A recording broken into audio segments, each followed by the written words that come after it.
Sir দেখো, আমাদের আজকের আলোচ্য বিষয় হচ্ছে প্যাসকেলের সূত্র। এর আগে আমরা তোমাদের এই অধ্যায়ের অর্থাৎ আমাদের অধ্যায় হচ্ছে পঞ্চম অধ্যায় পদার্থের অবস্থা ও চাপ। এই অধ্যায়ে আমরা আর্কিমিডিসের সূত্র পর্যন্ত কিন্তু আমাদের শেষ। তো আর্কিমিডিসের সূত্রের পরে বাংলাদেশের নৌপথে দুর্ঘটনার কারণ এই বিষয়টা একটু তোমরা পড়ে নিবা। আমি আজকে তোমাদের সাথে আলোচনা করব প্যাসকেলের সূত্র নিয়ে। কেমন? তো প্যাসকেলের সূত্র সম্পর্কে জানার আগে আমাদের প্রথমে যে বিষয়টা জানতে হবে সেটা হচ্ছে চাপ কি। দেখো, চাপ সম্পর্কে আমরা কিন্তু আগে পড়েছি একদম অধ্যায়ের শুরুতে, বাট আজকে প্যাসকেলের সূত্র পড়ার আগে চাপ বিষয়টা তোমাদেরকে আমি আরেকটু নতুনভাবে পরিচয় করিয়েছি বা সংজ্ঞাটা আমি আরও একবার দিচ্ছি। চাপ কাকে বলে? একক ক্ষেত্রফলের উপর প্রযুক্ত বলকে চাপ বলে। দেখো, একক ক্ষেত্রফলের উপর প্রযুক্ত বলকে কি বলে? চাপ বলে। ধরো এই ক্ষেত্রফলে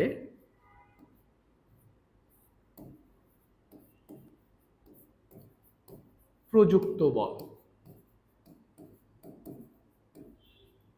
সমান ধরো এফ। কেমন? তাহলে একক ক্ষেত্রফলে প্রযুক্ত বল সমান এফ ডিভাইডেড বাই এ। তো আমরা সংজ্ঞায় কি বললাম? একক ক্ষেত্রফলে প্রযুক্ত বলকে কি বলে? চাপ বলে। আর একক ক্ষেত্রফলে প্রযুক্ত বল আমরা এখান থেকে কি পাচ্ছি? F divided by A. তার মানে চাপ পি বা প্রেসারের পি, চাপ P equal to F divided by A. তাহলে আমরা কি পেলাম? চাপের একটা সমীকরণ পেলাম বা একটা সূত্র পেলাম যেখানে চাপ ইকুয়াল টু বল ডিভাইডেড বাই ক্ষেত্রফল। দেখো, এই যে স্টুডেন্টরা তোমরা যখন একটা বেঞ্চে বসে থাকো তখন তোমাদের শরীরের নিচের অংশ কোথায়? বেঞ্চে কি করে? বল প্রয়োগ করে।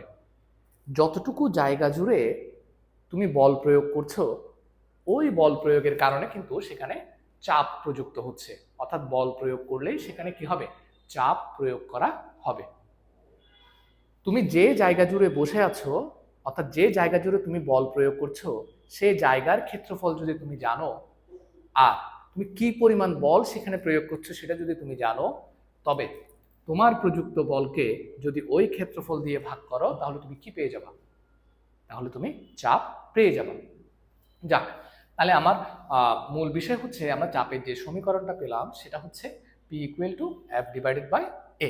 এটা একটু তোমরা মনে রাখো। অর্থাৎ বলকে যদি ক্ষেত্রফল দিয়ে ভাগ করি তাহলে সেক্ষেত্রে আমরা কি? চাপ পেয়ে যাই। আসো, এবার আমরা চলে যাচ্ছি প্যাসকেলের সূত্রে। প্যাসকেল একজন বিখ্যাত পদার্থবিজ্ঞানী। তিনি আমাদেরকে একটা সূত্র প্রয়োগ করেন, সূত্র দিয়ে যান, যে সূত্রটাকে আমরা প্যাসকেলের সূত্র নামে চিনি। তিনি তার সূত্রে কি বলেছেন? তিনি তার সূত্রে বলেছেন, কোনো আবদ্ধ তরল বা বায়বীয় পদার্থে বাইরে থেকে চাপ প্রয়োগ করলে সেই চাপ কিছুমাত্র না কমে তরলের সব দিকে সমভাবে সঞ্চালিত হবে এবং পাত্রের দেয়ালে লম্বভাবে ক্রিয়া করবে। দেখো, আমি আরো একবার সংজ্ঞাটা বলছি। কোনো আবদ্ধ তরল বা বায়বীয় পদার্থে বাইরে থেকে চাপ প্রয়োগ করা হলে সেই চাপ কিছুমাত্র না কমে তরলের সব দিকে সমানভাবে সঞ্চালিত হবে এবং পাত্রের দেয়ালে লম্বভাবে কাজ করবে। তাহলে দেখো, প্যাসকেলের সূত্র থেকে আমরা আসলে কি বুঝি? প্যাসকেলের সূত্র থেকে একটা বিষয় খুব সহজে বোঝা যায়, সেটা হচ্ছে আমরা খুব অল্প পরিমাণ বল প্রয়োগ করে অনেক বেশি পরিমাণ বল পেতে পারি। দেখো, খুব অল্প পরিমাণ বল প্রয়োগ করে অনেক বেশি পরিমাণ বল লাভ করতে পারি। এটা কিন্তু প্যাসকেলের সূত্র থেকে ক্লিয়ারলি বোঝা যায়। এখন তোমাদের প্রশ্ন হতে পারে, স্যার সূত্র থেকে কিভাবে বিষয়টা বোঝা যাচ্ছে? আচ্ছা, এই বিষয়টাতে আমরা আসছি, তবে একটু দেখো। ধরো তুমি এখানে একটা কি আছে, ধরো এটা একটা, এই যে চিত্রটা, আমি চিত্রটা একটু এক্সপ্লেন করি। এই চিত্রের মাধ্যমে বেসিক্যালি প্যাসকেলের সূত্রটা আমরা পুরোপুরি বুঝে যাব। তাহলে দেখো, ধরো এই যে এখানে একটা ছোট্ট সিলিন্ডার আছে, এই যে সিলিন্ডার, এখানে আরো একটা সিলিন্ডার আছে, ঠিক আছে? তুমি দেখেই বুঝতে পারছো এই সিলিন্ডারটা এই সিলিন্ডারের চেয়ে অনেক ছোট। দেখো এই দুইটা সিলিন্ডার একই সাথে একটা নল দ্বারা পরস্পরের সাথে কি আছে, যুক্ত আছে। আর এই সিলিন্ডারের ভিতরে কি আছে, সিলিন্ডারের ভিতরে যে কোনো রকম তরল পদার্থ আছে, পানি থাকতে পারে, তেল থাকতে পারে, যাই থাকুক, এক ধরনের তরল পদার্থ এখানে আছে। এখন এই সিলিন্ডারটার সাথে আমরা একটা পিস্টন যুক্ত করে দিলাম, এটা একটা পিস্টন। এই সিলিন্ডারের সাথেও আমরা একটা কি পিস্টন যুক্ত করে দিলাম। পিস্টন যুক্ত করার সাথে সাথে এখানে তরলগুলো কি হয়ে গেল, আবদ্ধ হয়ে গেল। দেখো এই পাত্রের মধ্যে বা এই সিলিন্ডারের মধ্যে এই তরল আবদ্ধ আছে, এখানেও কি এই তরলগুলো কিন্তু আবদ্ধ অবস্থায় আছে। তাহলে এখন আমরা কি করব, প্যাসকেলের সূত্র অনুযায়ী আবদ্ধ তরলে বাইরে থেকে চাপ প্রয়োগ করব। তবে তার আগে একটু দেখো, এই যে পিস্টন, এটা পিস্টন।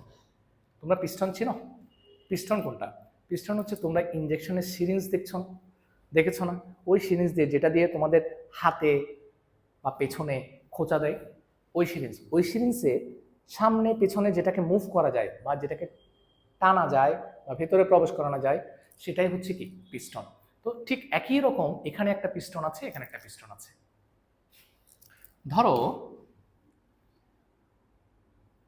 এই যে পিস্টনটা এখানে আছে, সবুজ কালি দিয়ে দেখতে পাচ্ছ, এই পিস্টনের ক্ষেত্রফল হচ্ছে A1, কেমন? আর এখানে যে পিস্টনটা আছে, এই পিস্টনের ক্ষেত্রফল হচ্ছে A2, কেমন? ধরো এখন তোমাদের মধ্যে যে কোনো একজন এই আবদ্ধ তরলের মধ্যে বল প্রয়োগ করবা। ধরো কেউ একজন নিচের দিকে পিস্টনে F1 পরিমাণ বল প্রয়োগ করেছো। পিস্টনের উপর কি পরিমাণ বল প্রয়োগ করেছো? নিচের দিকে F1 পরিমাণ বল প্রয়োগ করেছো। সেক্ষেত্রে বল প্রয়োগ করলে আমরা জানি সেখানে কি হবে, চাপ প্রযুক্ত হবে। বল প্রয়োগ করলে কি হবে, চাপ প্রযুক্ত হবে। তাহলে তুমি F1 পরিমাণ বল প্রয়োগ করার কারণে সেখানে কি পরিমাণ চাপ পাচ্ছ দেখো। কিছুক্ষণ আগে আমরা পড়ছি চাপ P ইকুয়াল টু বল হচ্ছে F1, বল ডিভাইডেড বাই কি, ক্ষেত্রফল। তাহলে তুমি F1 পরিমাণ বল A1 ক্ষেত্রফলে প্রয়োগ করার কারণে চাপ পাচ্ছ P equal to F1 by A1। আর প্যাসকেলের সূত্র থেকে আমরা জানি এখানে যে চাপটা আমরা প্রয়োগ করলাম, সেই চাপ তরলের সব দিকে সমভাবে সঞ্চালিত হবে। চাপটা এদিকে নিচের দিকে আসবে, চাপটা এদিকে যাবে, এদিকে গিয়ে সেই চাপ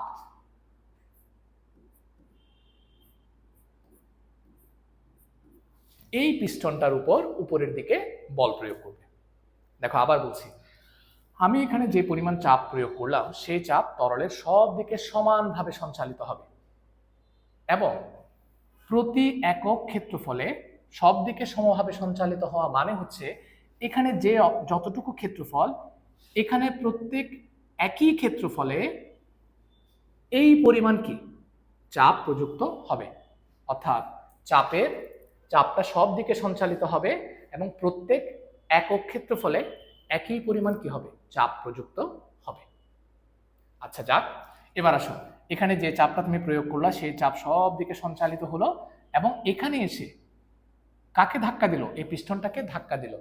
তাহলে এখানে এসে চাপ প্রযুক্ত হলো, আর চাপ প্রয়োগ করার কারণে এখানে একটা পিস্টনটা একটা বল লাভ করবে।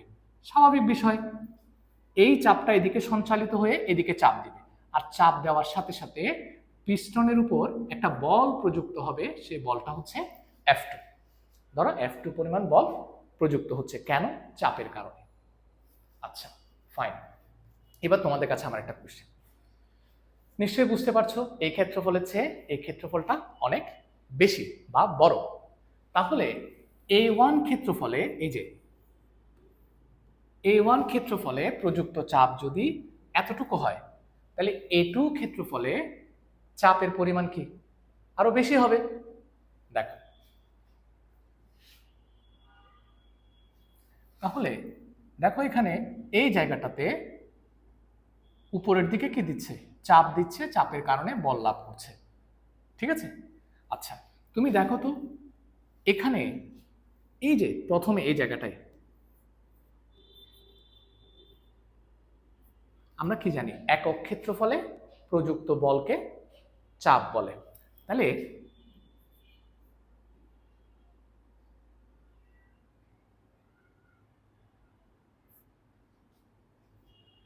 একক ক্ষেত্রফলে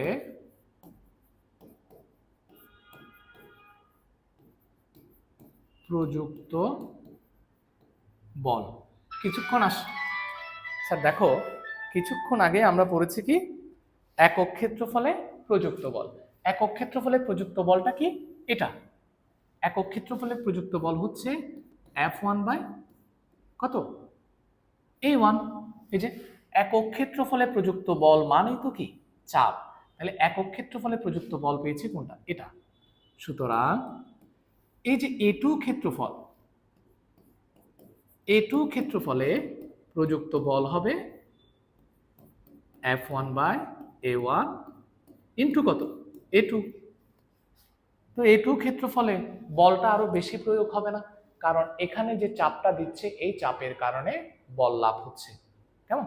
তাহলে দেখো A2 ক্ষেত্রফলে বলের পরিমাণ আরো বেশি হবে। একক ক্ষেত্রফলে যদি এতটুকু হয়, ঐকিক নিয়ম অনুযায়ী A2 ক্ষেত্রফলে প্রযুক্ত বল হবে এটা।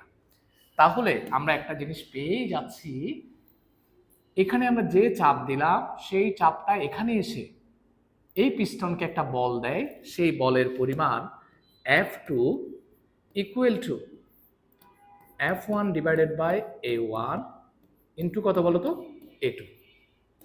তাহলে প্যাসকেলের সূত্র থেকে আমরা কি পেলাম? আমরা এখানে যদি F1 পরিমাণ বল প্রয়োগ করি, তাহলে এখানে যে F2 বলটা আমরা পাচ্ছি চাপের কারণে, এখানে F1 বল প্রয়োগ করার কারণে তুমি এখানে চাপ দিয়েছো, সেই চাপ এখানে এসে কি এই পিস্টনকে ধাক্কা দিচ্ছে। ধাক্কা দেওয়া মানেই বল প্রয়োগ করা, এবং সেই বল F2 হচ্ছে F1 বাই A1 ইন্টু কত A2। ঠিক আছে, ওকে ফাইন। তাহলে এই জায়গা থেকে আমরা আসলে কি বুঝলাম সেটা একটু দেখার বিষয়। এটা আমরা কোত্থেকে পাইলাম? এই যে সমীকরণটা, এই সমীকরণটা আমরা পেলাম প্যাসকেলের সূত্র থেকে। যদি কোনো আবদ্ধ পাত্রে F1 পরিমাণ বল প্রয়োগ করা হয়, সেই বলের কারণে যে চাপ প্রযুক্ত হয়, সেই চাপের কারণে আমরা আরেকটা পিস্টনে যে বল F2 পাবো, সেই F2 হচ্ছে F1 by A1 into A2। তাহলে এখান থেকে কি বুঝলাম? এখান থেকে আমরা একটা বিষয় বুঝি, দেখো এই যে ক্ষেত্রফল, এই ক্ষেত্রফলটা যত বেশি হবে, দ্বিতীয় পিস্টনে প্রাপ্ত বলের পরিমাণও তত বেশি হবে। ধরো তোমাকে একটা অঙ্ক দেখাই। ধরো তোমার এই যে ক্ষেত্রফলটা, এই যে এই পিস্টনের ক্ষেত্রফলটা যদি এই ক্ষেত্রফলের 100 গুণ হয়, এটার ক্ষেত্রফলের কত গুণ হয়? 100 গুণ হয়। ধরো A1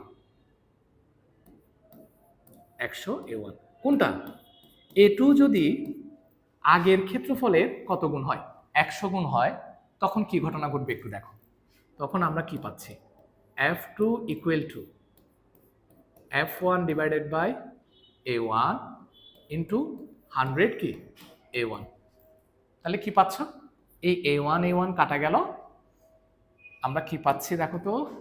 আমরা পাচ্ছি, আচ্ছা এদিকে লিখি, আমরা পাচ্ছি F2 ইকুয়াল টু 100 F1। অর্থাৎ তুমি এটার চেয়ে এটার ক্ষেত্রফল যদি 100 গুণ বেশি নাও, সেক্ষেত্রে তুমি এখানে যে পরিমাণ বল F2 পাবে, সেই F2 হচ্ছে আগের বলের 100 গুণ। ও মাই গড! অর্থাৎ তুমি যদি এখানে কত নিউটন? 1 নিউটন, অর্থাৎ F1 মানে হচ্ছে 1 নিউটন। তুমি যদি মাত্র 1 নিউটন বল প্রয়োগ করো, তাহলে A2 ক্ষেত্রফলে তোমার প্রাপ্ত বলের পরিমাণ হবে F2 ইকুয়াল টু 100 ইন্টু 1, অর্থাৎ 100 নিউটন। তুমি বুঝতেছো যে তুমি মাত্র 1 নিউটন বল প্রয়োগ করে এখানে 100 নিউটন বল পাচ্ছ। তার মানে খুব সামান্য বল প্রয়োগ করেই আমরা অনেক বেশি পরিমাণ বল পেতে পারি প্যাসকেলের সূত্রের মাধ্যমে। এই কারণে প্যাসকেলের সূত্রের বিষয়টাকে আমরা আরও একভাবে বলতে পারি, সেটা হচ্ছে বল বৃদ্ধিকরণ নীতি। অর্থাৎ তার সূত্র থেকে খুব অল্প পরিমাণ বল প্রয়োগ করে অনেক বেশি পরিমাণ বল কিভাবে পাওয়া যায় সেটা আমরা বুঝতে পারি। এবং এই বিষয়টাকে অর্থাৎ বল বৃদ্ধিকরণ নীতিকে প্রয়োগ করে বড় বড় শিল্প কারখানায় অনেক রকমের যন্ত্রপাতি তৈরি করা হয়। ইভেন বিমানের গতি নিয়ন্ত্রণে বা বিমান নিয়ন্ত্রণে আমরা কি করি, প্যাসকেলের সূত্রে এই যে বল বৃদ্ধিকরণ নীতি, এই নীতিটাকে আমরা কি করি, ব্যবহার করে থাকি। তাহলে দেখো আমরা প্যাসকেলের সূত্র থেকে বেসিক্যালি কি পেলাম, কি সূত্রটা পেলাম, সেটা হচ্ছে এই যে F2 equal to F1 divided by A1 into কত, A2।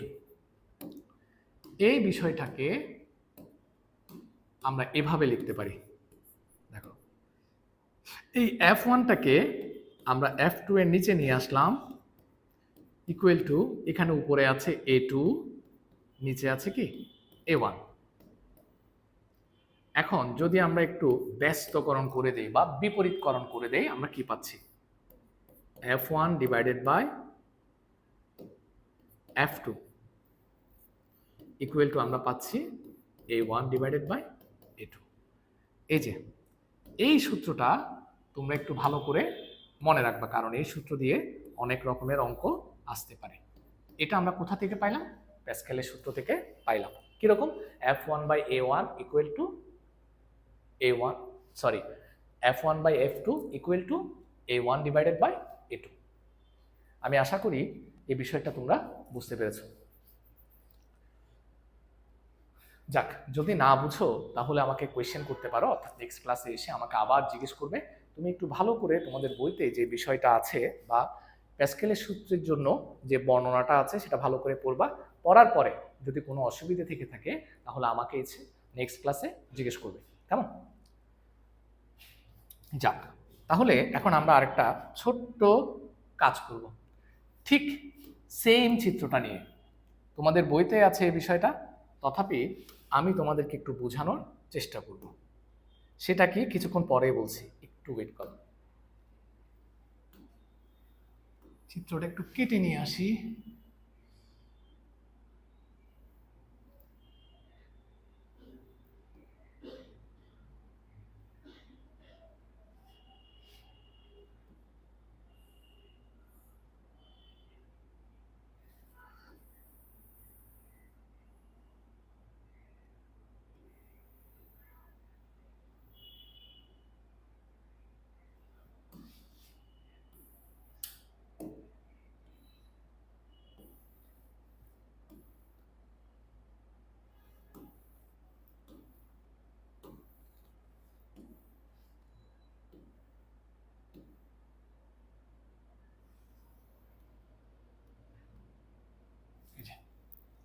চিত্রটা এখানে নিয়ে আসলাম, কেমন?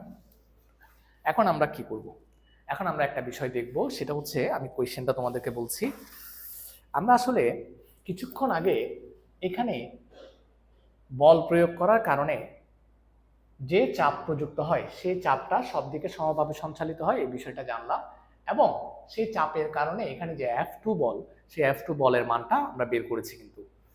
আচ্ছা যাক, এবার একটা বিষয় দেখো, তুমি এখানে বল প্রয়োগ করার কারণে যে পরিমাণ কাজ করেছো, আমরা জানি বল প্রয়োগ করে যদি বস্তুর স্মরণ ঘটে তবে সেক্ষেত্রে কি হয়, কাজ হয়। তুমি এখানে বল প্রয়োগ করে ধরো পিস্টনটাকে কিছু দূর নিচে নামিয়েছো, তো পিস্টনটা যেহেতু নিচে নেমে এসছে তার মানে সেখানে কাজ হলো। তো স্বাভাবিকভাবে তুমি এখানে কাজ করলা, আবার এখানে কাজ করার কারণে প্রযুক্ত চাপটা এখানে এসে পিস্টনটাকে ধাক্কা দেয়, ফলে পিস্টনটা কিছু দূর উপরে উঠে আসে বা পিস্টনটা স্মরণ ঘটে। তাহলে এখানে যে বল প্রয়োগ হলো সেই বলের কারণে পিস্টনটা সরে গেল, তার মানে এখানেও কি হলো, কাজ হলো। আমার কথা হচ্ছে, কোয়েশ্চেনটা হচ্ছে, তুমি F1 বল প্রয়োগ করে বেশি পরিমাণ বল পাচ্ছ ঠিক, বাট তুমি F1 বল প্রয়োগ করার কারণে যে পরিমাণ কাজ করেছো এখানেও কিন্তু কি কাজের পরিমাণ সেম থাকবে। কাজের পরিমাণ কি থাকবে, সেম থাকবে। কথাটা বুঝিও, তুমি এখানে বল প্রয়োগ করে এখানে বেশি বল পাচ্ছ, সেটা ঠিক আছে, বাট তুমি এখানে বল প্রয়োগ করার কারণে যে পরিমাণ কাজ করেছো এখানেও ঠিক সেই পরিমাণ কাজ তুমি ফেরত পাবে। এই বিষয়টা তোমাকে গাণিতিকভাবে দেখাতে হবে। কোয়েশ্চেনটা আমি আবার বলছি, কোয়েশ্চেনটা হচ্ছে এরকম, দেখাও যে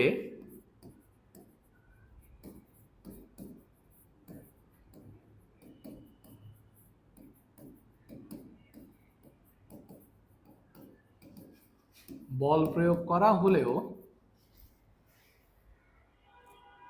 যে পরিমাণ শক্তি প্রয়োগ করা হচ্ছে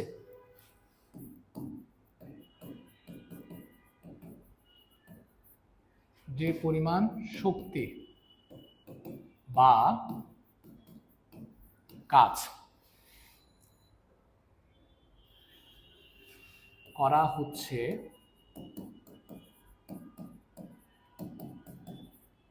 ঠিক সেই পরিমাণ কাজ বা শক্তি ফেরত পাচ্ছি, এই বিষয়টা তোমার দেখাতে হবে। আসো তাইলে এই বিষয়টা নিয়ে একটু আলোচনা করি, দেখা যাক কি হয়। ধরো তুমি এই পিস্টনটাতে এফ পরিমাণ বল প্রয়োগ করার কারণে পিস্টনটা কিছু দূর নিচে নেমে এসছে। ধরো এইটুকু দূরত্ব নিচে নেমে এসছে, খেয়াল করেছ যে এই দূরত্বটুকু ধরো পিস্টনটা নিচে নেমে এসছে। আর এখানে বল প্রয়োগ করার কারণে যে চাপ প্রযুক্ত হয় সেই চাপটা সব দিকে সমভাবে সঞ্চালিত হবে, এখানে গিয়ে চাপ দিবে, ফলে F2 বল তৈরি হবে। সে বলের কারণে পিস্টনটা কিছুটা উপরের দিকে উঠে আসবে। ধরো পিস্টনটা এতটুকু উপরে উঠে এসছে, এই দূরত্বটুকু উপরে উঠে এসছে, ঠিক আছে? Okay fine. একটা বিষয় খেয়াল করো, ধরো আমি এখানে F1 বল প্রয়োগ করার কারণে কি পরিমাণ শক্তি ব্যয় করলাম বা কি পরিমাণ কাজ করলাম। আমরা তো জানি কাজ W equal to F into S, বল গুণ সরণ। ধরো এখানে F1 বল প্রয়োগ করার কারণে পিস্টনটা সরণ ঘটলো L1, তাহলে তুমি কি পরিমাণ কাজ করেছো? W1 ইকুয়াল টু প্রযুক্ত বল গুণ কি সরণ হচ্ছে কত L2, অর্থাৎ F1 L2, এই পরিমাণ তুমি কাজ করেছো। আর এখানে যদি পিস্টনটা F2 বলের জন্য উপরের দিকে উঠে আসে, ধরো কতটুকু উঠে আসলো, আমরা ধরে নিলাম সে L2 পরিমাণ সরণ ঘটলো বা উপরে উঠে গেল, তাহলে সেক্ষেত্রে তোমার কাজ W2 ইকুয়াল টু হবে F2 ইন্টু কত L2। আমার কি প্রমাণ করতে হবে জানো? আমার প্রমাণ করতে হবে W1 সমান W2, আর W1 সমান W2 অর্থাৎ কৃত কাজের পরিমাণ সমান, এখানে যে পরিমাণ কাজ করেছি আর এখানে যে পরিমাণ কাজ হচ্ছে দুইটাই সমান। তো এটার জন্য আমার কি করতে হবে? এটার জন্য আমার ছোট্ট একটা কাজ করতে হবে, একদম ইজি। আমি F2 এর মান বের করব, L2 এর মান বের করব, তারপরে সেগুলো এখানে বসাই দিব। তুমি দেখবা যে কাটাকাটি গিয়ে W1 চলে আসবে। কিভাবে দেখো,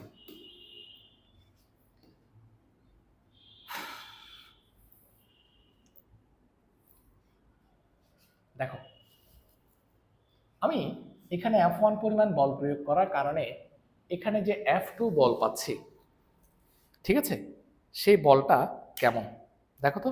সেই বলটা হচ্ছে F2, সেই বলটা হচ্ছে কিভাবে লিখব? প্রথম পিস্টনে F1 পরিমাণ বল প্রয়োগ করার কারণে দ্বিতীয় পিস্টনে প্রাপ্ত বল F2 ইকুয়াল টু চাপ ইন্টু কি ক্ষেত্রফল। কেন এটা করতে গিয়ে লিখলাম? কারণ আমরা কিন্তু চাপ P ইকুয়াল টু কি জানি, F ডিভাইডেড বাই A, তাহলে F ইকুয়াল টু কত হবে? কোনাকুনি গুণ করো, P ইন্টু A, অর্থাৎ চাপ ইন্টু ক্ষেত্রফল। বল মানে হচ্ছে চাপ ইন্টু ক্ষেত্রফল। তাহলে চাপ এখানে প্রতি একক ক্ষেত্রফলে কি পরিমাণ চাপ পড়ছিল? চাপ পড়ছিল P equal to F1 by কত A1, কারণ এটার ক্ষেত্রফল ছিল কত A1, পিস্টনের ক্ষেত্রফল। এই চাপটাই এখানে প্রতি একক ক্ষেত্রফলে পড়বে, ফলে আমার চাপ কিন্তু ঠিক থাকবে। চাপ কত? F1 divided by A1 into ক্ষেত্রফল কত এটার? ক্ষেত্রফল হচ্ছে A2। ওকে, তাহলে আমরা এখান থেকে পেয়ে গেলাম F2 এর মান। F2 ইকুয়াল টু এত। কেমন? তাহলে F2টা আমরা পেয়ে গেলাম। এই যে F2টা আমরা পেয়ে গেলাম। এইবার আসো সুন্দর একটা বিষয়, সেটা কি? সেটা হচ্ছে তুমি দেখো, তুমি এখানে পিস্টনটা নিচে নামানোর কারণে বল প্রয়োগ করে এখানে যে তরলটুকু ছিল,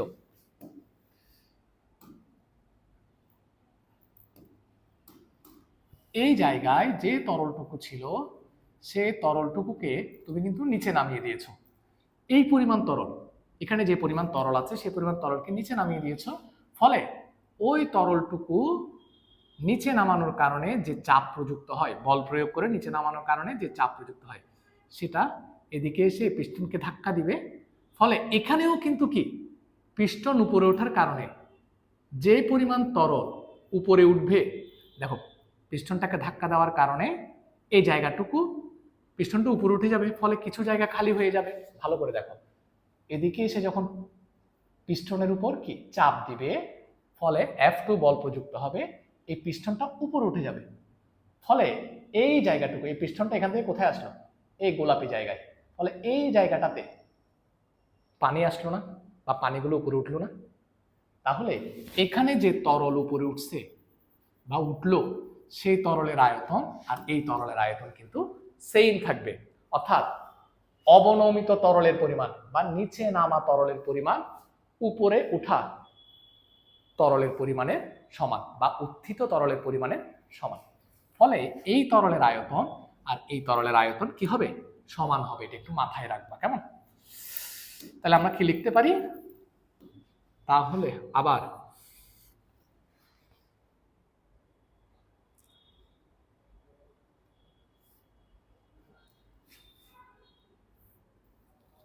এখানে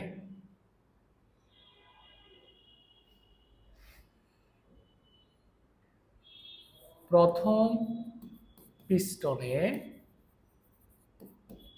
ক্ষেত্রে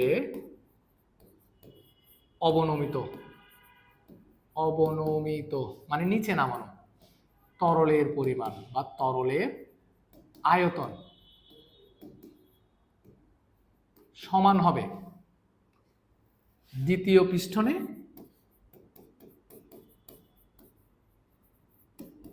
উত্থিত তরলের কি বলতো আয়তন। উত্থিত মানে উপরে ওঠা, উত্থিত মানে কি উপরে ওঠা। এবার তাহলে দেখো, বা প্রথম পিস্টনের ক্ষেত্রে দেখো আয়তন কিভাবে বের করি? ক্ষেত্রফলকে তুমি যদি এই দৈর্ঘ্য দিয়ে গুণ করো তাহলে আয়তন বেরিয়ে যাবে। ক্ষেত্রফলকে এই দৈর্ঘ্য দিয়ে, অর্থাৎ পিস্টনের ক্ষেত্রফলকে যদি তুমি দৈর্ঘ্য দিয়ে গুণ করো তাহলে কি বেরিয়ে যাবে? আয়তন। তাহলে আমরা লিখতে পারি A1 into L1 equal to, এখানের ক্ষেত্রে কি হবে? A2 ইন্টু কত? L2। আমরা কার মান বের করব? L2। তাহলে এখান থেকে L2 বের করো, বা L2 ইকুয়াল টু, এই ওয়ানটা গুণ আকারে আছে, এদিকে গেলে কি ভাগ হয়ে নিচে নেমে যাবে, অর্থাৎ A2 থাকবে নিচে, A1 ইন্টু কত? L1। ক্লিয়ার? এইবার আমরা কি করব? আমরা F2 এবং L2 এর মান এখানে বসিয়ে দেব। দেখো, F2 এর মান হচ্ছে F1 by A1 into A2, আর এখানে L2 এর মান হচ্ছে A1 ইন্টু কত? L1 divided by A2। এবার তোমরা বলো কি কি কাটাকাটি আছে? A2 কাটা চলে গেল, A1 কাটা চলে গেল, আমরা পেলাম F1 ইন্টু কত? L1। দেখো তো এটা পরিচিত মনে হচ্ছে কিনা? F1 L1 অবশ্যই পরিচিত। কোথায়? এই যে W1 সমান কি? F1 L1। তাহলে আমরা লিখতে পারি F1 L1 equal to W1। তাহলে স্যার কি বুঝলাম? দ্বিতীয় পিস্টনে যে পরিমাণ কাজ হয় অর্থাৎ W2, সেই পরিমাণ কাজ প্রথম পিস্টনে যে পরিমাণ কাজ হয় W1 সেটার কি সমান। অর্থাৎ দ্বিতীয় পিস্টনে প্রাপ্ত কাজ প্রথম পিস্টনে তুমি যে কাজ করছো সেই কাজের সমান। আর কাজ মানেই তো শক্তি, তার মানে দ্বিতীয় পিস্টনে তুমি যে শক্তি ফেরত পেয়েছো বা যে শক্তি পেয়েছো আর প্রথম পিস্টনে তুমি যে শক্তি প্রয়োগ করেছো সেই শক্তি পরস্পর সমান। আমি আশা করি তোমরা এই বিষয়টা বুঝতে পেরেছো। যদি কোনো অসুবিধা হয় নেক্সট দিন আবার আমাকে জিজ্ঞেস করবে, আমি চেষ্টা করব দ্বিতীয়বার আবার তোমাদেরকে সুন্দর করে বিষয়টা বুঝিয়ে দেওয়ার জন্য। তাহলে আজকের জন্য এতটুকুই, ধন্যবাদ।